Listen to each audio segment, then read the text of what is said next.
Hello, boys and girls, especially Mohammed bin Abdullah Jalir Kalada here, also known as Momo the Muzzy. Today, in this very special edition of my show, we're going to have a Qur'an study class today, in which we're going to learn about some very acute scientific miracles in the Qur'an. For example, were you aware that the Qur'an mentions the atmosphere? That is correct. The Qur'an mentions the atmosphere. If we open your Qur'ans and turn to Surah 21, Ayah 32, it clearly states, "And we have made the heavens as a canopy, well guarded, yet they do turn away from the signs which these things point to." So see, the Quran talks about the atmosphere because canopy, canopy, that's the atmosphere, and they couldn't have known that 1400 years ago. Not convinced? Well, if you need even more proof, let's go to Surah 67, Ayah 3. It says, "He who created the seven heavens, one above another, no want of proportion, wilt thou see in creation of Allah, most gracious, so those thy vision again, seest thou any flaw?"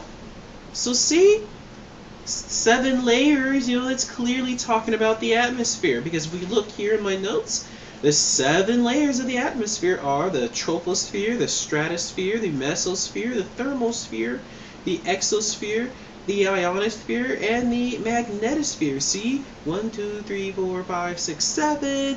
Just like stated in the Quran. Yet another miracle of the glorious Quran.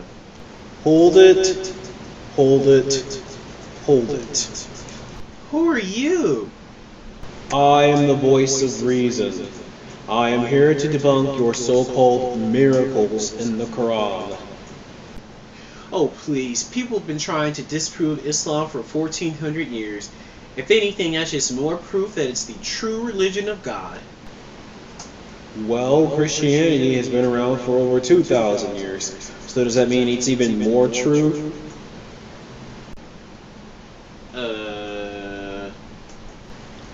So, back to your scientific miracles. The Quran does not talk about the atmosphere. I just showed you the verses, you stupid kafir. Yeah, well, let's go to 67.3, shall we? First off, that's just one translation of that verse. And two, if we look at the tafsirs, which were written by Muslim scholars that live closer to the time of Muhammad, and tell us what the verses actually meant, we get a different story. For example, Tafsir bin Abbas states, "And we have made the sky a roof, for the earth withheld from them, such that it does not fall. It is also said this means it is protected from the Satans by the stars. Yet they, i.e. the people of Mecca, turn away from them. They do not believe nor reflect upon its portents, its sun, the moon, and stars."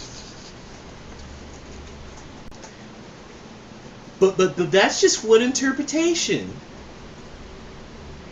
True, but if we look at the major tafsirs, not a single one indicates that this verse is talking about the atmosphere, and it's consistent with other verses in the Quran. Oh yeah? Well then how come the Quran talks about 7 layers of the atmosphere? I mean, if we look at 67.3, it states... How important is it to take a verse in context? Very important, duh. Right, so read the verses right after the ones you just mentioned. Okay, fine, I can do that.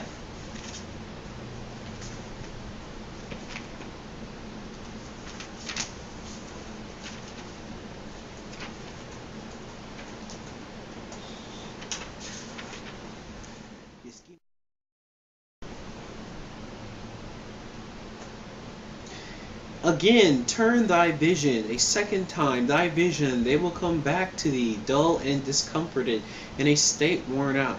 And we have from old adorned the lowest heaven with lamps, And we have made such lamps as missiles to drive away the evil ones, and have prepared for them the penalty of the blazing fire. And those who reject their Lord and their cherisher is the penalty of hell, and evil is such destination. And when they are cast, they will hear the terrible drawing in of its breath, even as it blazes forth. So do you still want to assert that this verse is talking about the atmosphere, or is it instead a profound scientific error and demonstrates the superstition that the Qur'an's author embraced? Yeah, well, you don't know Arabic, and you need to know Arabic in order to understand the Quran. A very common Muslim defense. Let me ask you something. Do you need to know Latin to understand Catholicism? No. Do you need to know German to understand the politics of Hitler? No. So then why does one need to know Arabic to understand a book that is supposed to be written for all humanity? Well, you're just ignorant. Actually, you're the one who's ignorant. I saved the best part for last. If those verses I were talking about the atmosphere are even true, then your God has a counting problem, since the atmosphere has in fact only 5 layers, not 7. Subhanallah. Uh-oh, SpaghettiOs.